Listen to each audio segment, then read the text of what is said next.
Hey everyone, Pastor Zach here. So thankful that you're tuning in wherever you're watching from, whether it's at home or on your phone or in the car, wherever you're at. Just so thankful that you're watching.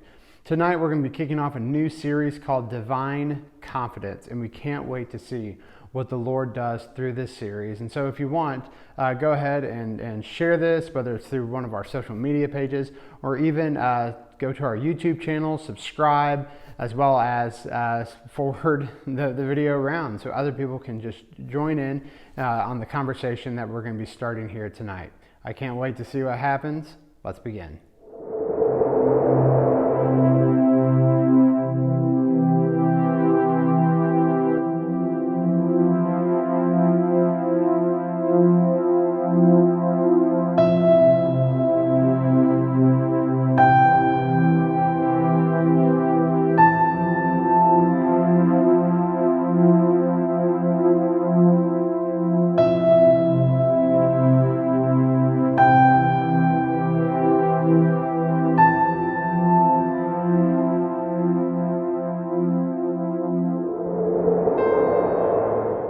Tonight I want to explore a question that is going to be a driving point for this entire series, and it's this question of how would you define confidence?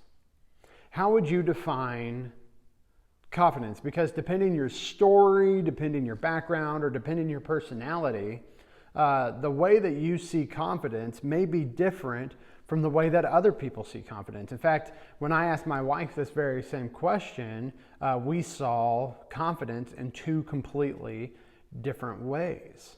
And there's so many ways that we can perceive confidence. For some of us, it's assertiveness. It's that person who's bold and they're walking in the room and they're excited and they know where they're going, they know what they need to do, and they're rallying people around them to go and to be able to perform the task or the activity that is around them.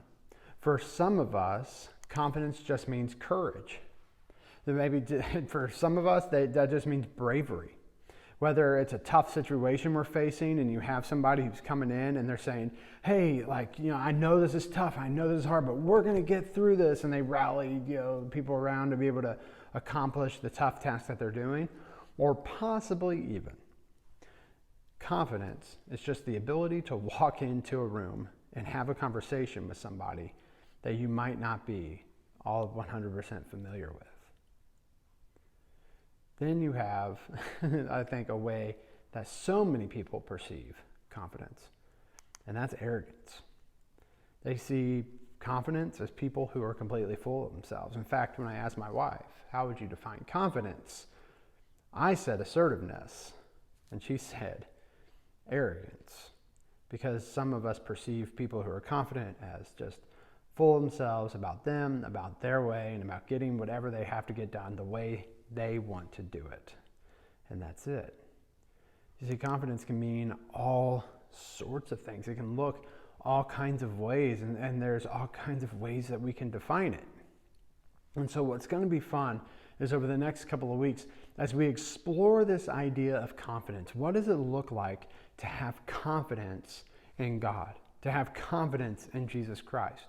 As we lead into this Easter season, as we head into Easter, we're going to explore this idea of confidence, and we're going to look at stories of people who encountered Jesus and the specific encounter with them and how they showed confidence in who he is and what we can take away from that, not only in the way that we can be confident, but also in what we believe as Christians. And tonight, we're going to be starting with a really popular and very familiar story for many of us, and that is Jesus and the Centurion. Here's how it goes. When Jesus returned to Capernaum, a Roman officer came and pleaded with him, "Lord, my young servant lies in bed, paralyzed and in terrible pain." Jesus said, "I will come and heal him." But the officer said, "Lord, I am not worthy to have you come into my home. Just say the word from where you are, and my servant will be healed. I know this because I am under the authority of my superior officers, and I have authority over my soldiers. I only need to say go, and they go, or come, and they come. And if I say to my slaves, do this, they do it." When Jesus heard this, he was amazed. Turning to those who were following him, he said, "I tell you the truth, I haven't seen faith like this in all Israel." And I tell you this, that many Gentiles will come from all over the world, from east and west, and sit down with Abraham, Isaac, and Jacob at the feast in the kingdom of heaven. But many Israelites, those for whom the kingdom was prepared, will be thrown into outer darkness, where there will be weeping and gnashing of teeth." Then Jesus said to the Roman officer, "Go back home, because you believed. It has happened." And the young servant was healed that same hour. Now, this is a really popular story for people who grew up in the church. In fact, I remember learning it when I was a little kid in Sunday school. And there's all kinds of things to unpack in this. In fact, we could probably take the story and make it its own Easter series in and of itself. But I want to look at really the realm of confidence, and specifically the confidence that this soldier had in Jesus. And really, as I was reading this story this past week, all kinds of things leapt out to me. But the first one was this, is that confidence begins with humility. Confidence starts with humility. In fact, here's how the story begins. It says, "When Jesus returned to Capernaum, and a Roman officer came and pleaded with him, 'Lord, my young servant lies in bed, paralyzed and in terrible pain.' Jesus said, 'I will come and heal him.' But the officer said, 'Lord, I am not worthy to have you come into my home.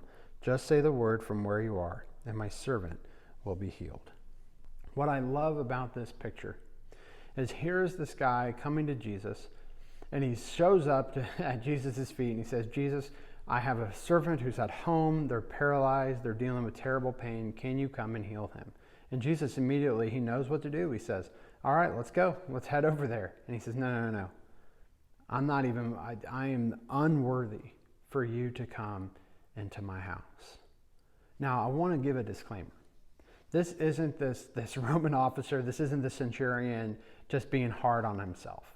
He's not belittling himself. He's not talking down about himself. He's not like, "Oh man, I'm worthless." That's not what he's doing. What he's doing is he's submitting humbly over to Jesus. And he's doing two things really in this moment. One, he's lowering his pride and his ego. And he's raising up Jesus because he knows who Jesus is. And he knows the power that Jesus has. And so he knows and he believes that Jesus is who he claims to be, that Jesus is God, that Jesus is Lord. And so he says, "Listen, I'm a sinner. I'm unlike that. Like, I represent everything that is wrong, like with the Roman government. Like, people don't like me. Like, there's so many things wrong with me. I am wretched. I am filthy." It reminds me of the prophet Isaiah when he's standing in the throne room of God and he becomes overwhelmed with just how much of a sinner he is, and he collapses. And he says, whoa. I shouldn't even be here because I'm a sinner.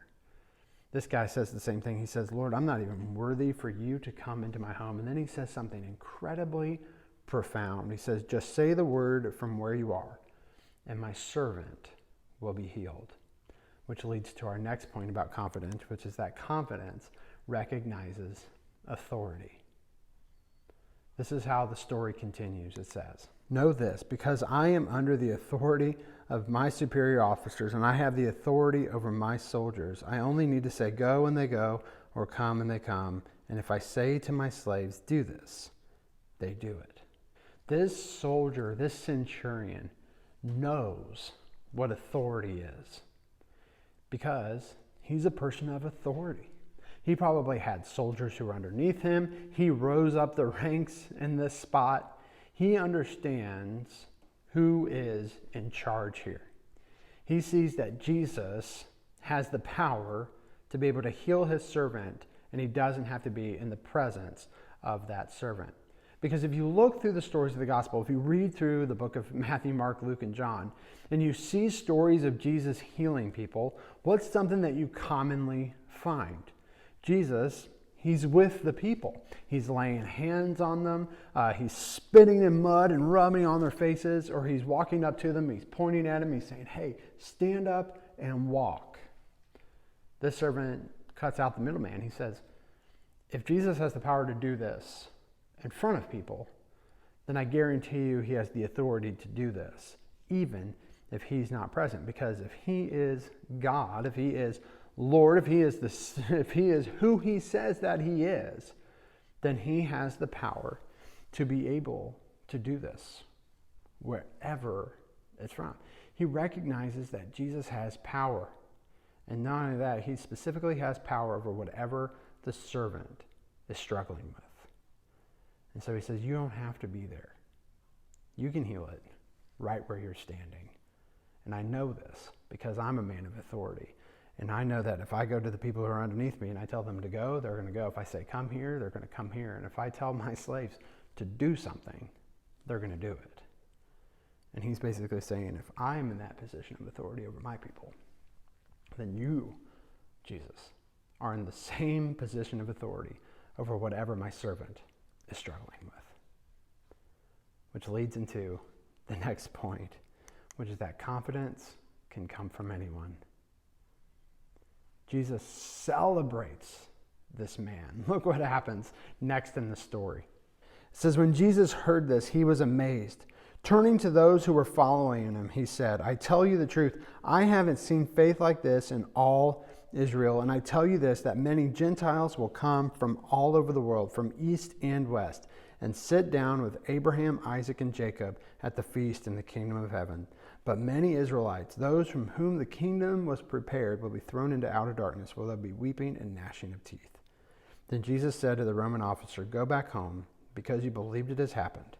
And the young servant was healed that same hour.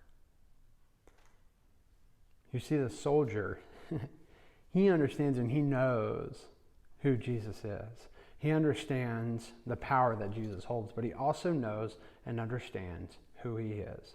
That he's an outsider, that he represents Rome. In fact, he's a Gentile. He's not a Jew. In fact, that's a really big deal because ultimately, he's not one of God's chosen people. And so for this Gentile to say the things that he's saying is huge. To go to Jesus and say, okay, I've heard these stories about what you're doing, and I recognize who you are, and I recognize where that authority comes from, and so I'm asking you and I'm pleading with you. Please heal my servant. In fact, I'm not even worthy for you to come in my home. But I know that you can do this because I'm a person of authority, and I recognize that you, Jesus, are a person of authority. It's incredibly huge. And Jesus celebrates this. He goes and he commends this guy. He says, I haven't seen faith like this in all of Israel. And people who are probably listening are like, whoa. Because this is the only person that Jesus ever champions their faith. He talks about other people's faith. He makes comments on it. But this guy, he celebrates the faith, and then he takes it one step further, and he says something that could be seen as incredibly offensive to the people around him. He says, truly I tell you that there are going to be Gentiles from all over the world who are sitting at the festival in the kingdom of heaven alongside Abraham, Isaac, and Jacob. He's saying, with our founding fathers, the head honchos, there's going to be Gentiles, people who are not one of my chosen people. And they're going to be sitting on the inside of this festival.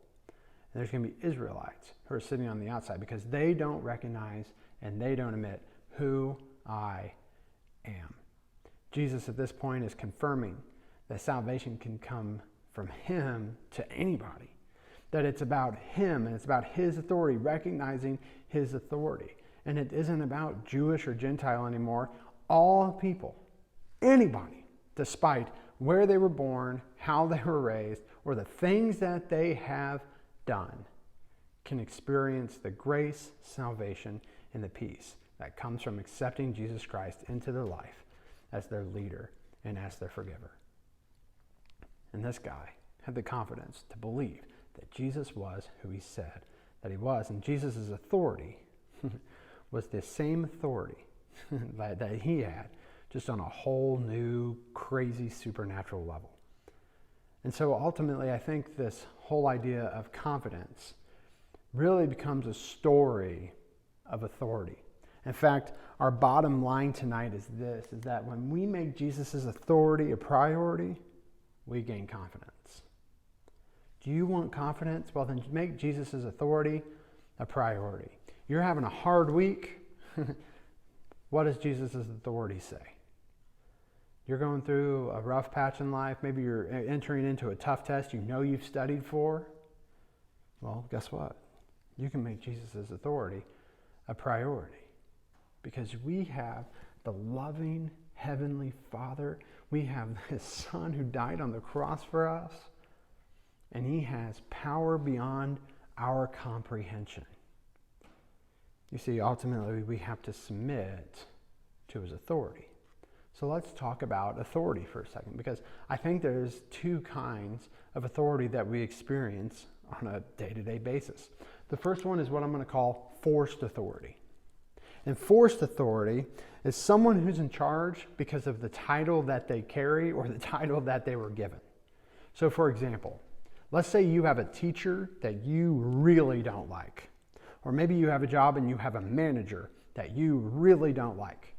Do you just walk up to them, they ask you to do something, you're like, no, because I don't like, no, like you don't do that. Right? We submit to their authority. We do what they ask us to do. Why? Because we recognize that they're a person of authority and they carry the ability to make our life, worse or better depending on whether or not we submit to their authority. But we might not respect them for who they are. If we're out and about in public and we're not in their classroom or we're not at work and they say, hey, can you do this for me? Now, hopefully as a follower of Jesus, you want to be nice to him, love your neighbor, and blah, blah, blah, so you do it. But my guess is that your natural inclination is going to be like, no, I don't want to do that for you. Why would I do that for you? Because you don't, you're not under their authority anymore. You're not on the clock or you're not in their classroom. Which contrasts to the next type of authority, which is called earned authority. An earned authority is when you have somebody and they have authority over you, but it's like out of mutual respect, trust, or dare I even say, confidence. So here's like a real practical way this looks in my life, okay? I am currently 30 years old. I moved out of my house. I am married. I have a child. I live a completely other state away.